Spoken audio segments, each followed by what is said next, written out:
नमस्कार। आज मैं आप लोगों को जगन्नाथ धाम उड़ीसा मां समलेश्वरी की धरती संबलपुर लिए चलता हूँ।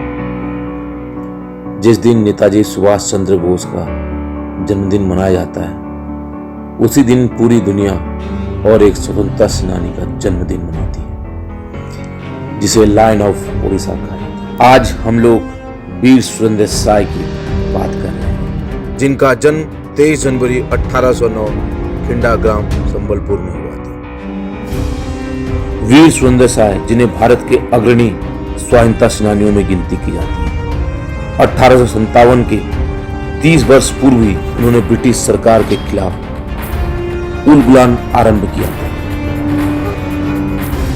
महान स्वतंत्रता सेनानी वीर सुरेंद्र साय 18 वर्ष की उम्र में ही ब्रिटिश सरकार के खिलाफ तलवार की धार तेज कर ली थी। 1827 में संबलपुर के राजा की मृत्यु हो गई थी। उसके पश्चात उस गद्दी पे चौहान राजवंशी वीर सुरेंद्र साय का पूरा हक बनता था, लेकिन अंग्रेजों को यह नागवार गुजरा और उन्होंने यह होने न दिया और अंग्रेज सरकार ने राजा पत्नी मोहन कुमारी को राजगद्दी दे दी और सारा शासन की बागडोर खुद ले ली। फिर उसके बाद क्या था, अंग्रेजों के खिलाफ बगावत के सुर और बढ़ गए। वीर सुरेंद्र साय के नेतृत्व में लड़ाई आरंभ हो गया। दिन ब दिन अंग्रेजों और वीर सुरेंद्र साय के बीच संघर्ष बढ़ता चला गया। वीर सुरेंद्र साय की संगठित सेना ने ब्रिटिश सरकार की नाक में दम कर रखी। अंग्रेजों ने अपनी पूरी हुकूमत लगा रखी थी इस स्वतंत्रता सेनानी को पकड़ने के लिए। एक शांति वार्ता के दौरान धोखे से वीर सुरेंद्र साय और उनके साथी उधम साई और बलराम सिंह को गिरफ्तार करके आजीवन कारावास में डाल दिया और सभी को हजारीबाग जेल भेज दिया गया। आजीवन कारावास की सूचना संबलपुर और उसके आसपास के गांव में फैल गई। हर गांव, हर शहर, हर घर में इसके प्रति रोष बढ़ने लगा और यह आग इस तरह फैली कि वीर सुरेंद्र साय के साथियों और स्वतंत्रता सेनानियों ने मिलकर बहुत बड़ी योजना बनाई, जिसके तहत 30 जुलाई 1857 को हजारीबाग जेल पे हमला करके वीर सुरेंद्र साय और उनके 32 साथियों को छुड़ा लिया गया। उसके बाद वीर सुरेंद्र साय संबलपुर वापस लौटे। फिर क्या था, एक नया जोश भर दिया सबके दिल में। वह एक चतुर योद्धा के साथ साथ एक अच्छे वक्ता भी थे। उनके एक आवाज पे पूरा उड़ीसा एकजुट हो गया था।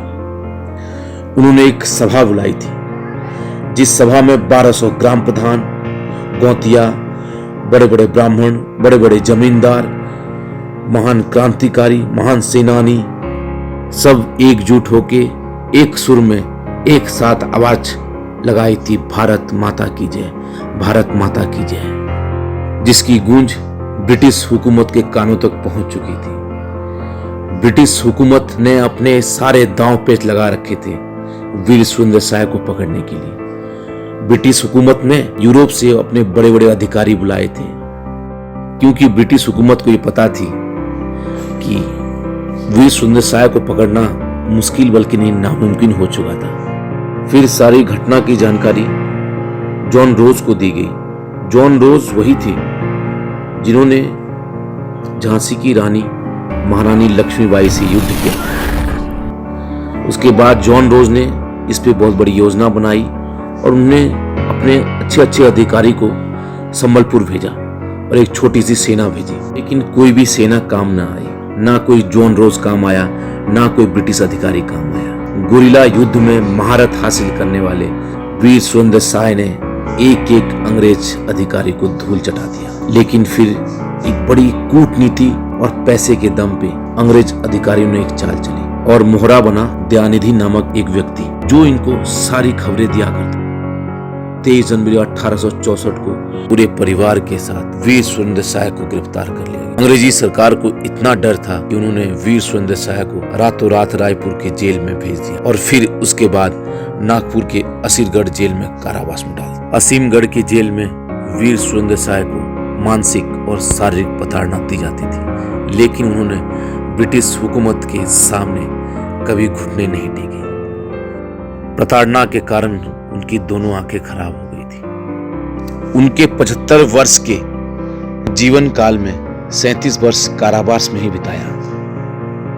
फिर एक रोज ऐसा दिन आया 28 फरवरी 1884 को उन्होंने अपनी इष्ट देवी मां समलेश्वरी की वंदना की और भारत मां को नमन की और सभी को अलविदा कह के चले गए।